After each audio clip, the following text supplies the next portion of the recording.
Clément, est-ce que ces rappels nombreux concernent la marque française ? Eh bien non, pas pour le moment. Pourquoi ? Parce que le gouvernement allemand n'a pas vocation à demander le rappel d'un constructeur français. Ce sera donc au gouvernement français de décider pour ce qui concerne Renault. Et il en va de même pour, par exemple, les marques américaines, asiatiques ou italiennes qui figurent dans cette affaire. C'est différent, en revanche, effectivement, pour les constructeurs allemands. Il y a Volkswagen, Audi, Porsche, Mercedes et Opel.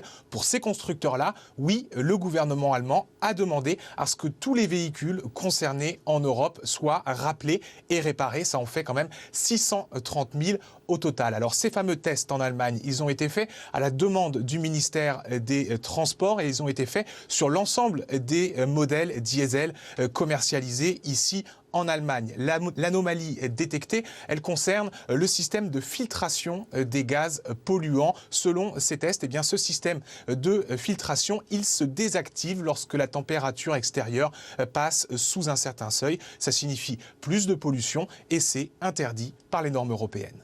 Merci Clément Perrault, en direct de Berlin pour iTélé. Je le rappelle, 630 000 voitures allemandes rappelées en Europe à cause de ce scandale des moteurs truqués. Et l'enquête dont on parlait il y a quelques instants concerne 16 constructeurs en tout en Allemagne.